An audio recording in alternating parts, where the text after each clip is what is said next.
Sure. Well, I guess you volunteered. Okay. So, good job, Kristen. Okay. Who wants to be a PT? Brenda. Come Brenda. All right, so Brenda's a therapist and Chris is a patient. So basically, the supine progression is you're looking for a position of stability, which in this case, obviously, she's laying flat. She's pretty stable in the supine position. If she wants to take pressure off of the bony prominences, this goes back to the beginning, guys. She has to do what? What does she have to do? She has her sacrum and coccyx. Bridge. She has to bridge or roll. So if she rolls, there's no pressure. But most people will bridge. So Brenda, go ahead and instruct your patient how to bridge.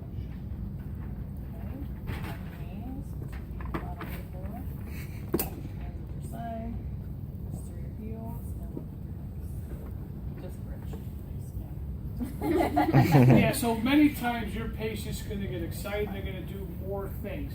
So again, if you just want them to do one particular task, you know, it's a blocked task. Bridge up, down, down. So it's one simple task. We're not changing the table height, we're not changing the room, the lighting. So that would qualify as a blocked task in a closed skill, okay? Now, if you want them to bridge and laterally scoop, now do that. So to the left. Okay. Kind of push through your hands and through your heels. Lift your pelvis up and scoop to your left. And down. Good. And bring your feet over. And then again, come back this way. Okay, good. All right, so now, how would you make bridging more difficult? One leg up. Okay? For what purpose? Why would you want it to be more? For strengthening them. So now we're going into, you're gonna strengthen your person, your patient, in the supine position. So you're taking the bridging activity and you're gonna make it more difficult. So you're gonna progress it. That's right. This is how I would. Okay, so one leg here, one leg there. Go ahead and do 5 reps. Just bridging.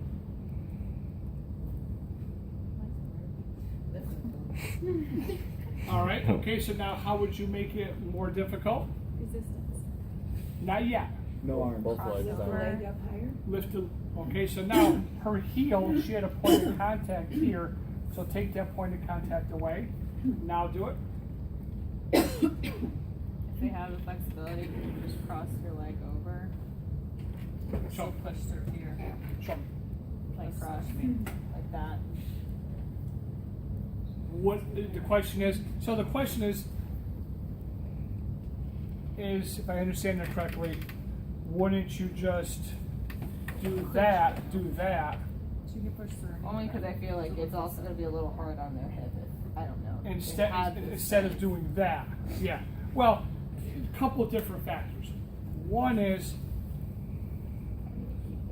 Susie's correct in the sense that the hip joints here, the femoral acetabular articulation is here, the lever arms here.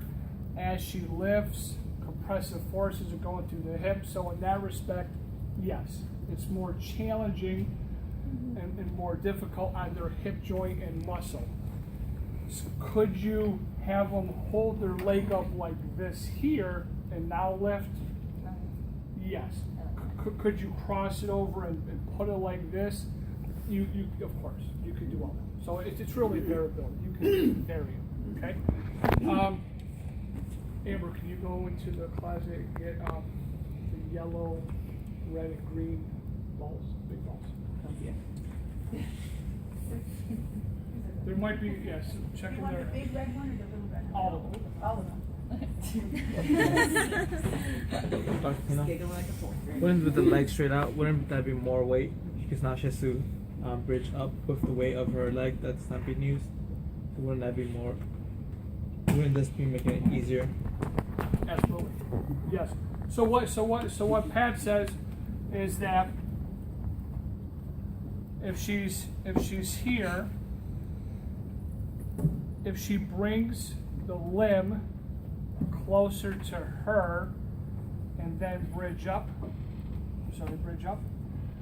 that's easier, is what you're saying, Mhm. than doing, now do it, than doing that. That is right? Mhm. That is correct. It's easier for her to do and less problematic for her to do. Okay? Another way you can do training is you could do this. Put your leg here, and now go ahead and lift up. Okay, so now maybe somebody wants this input so she can brace her leg against here. So Brenda, have her do 5 reps like that.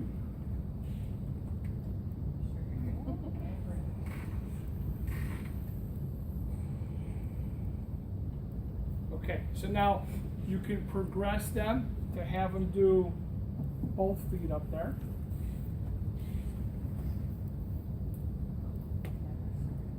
Good inspection, thanks. Okay, so now everybody take a look at this and tell me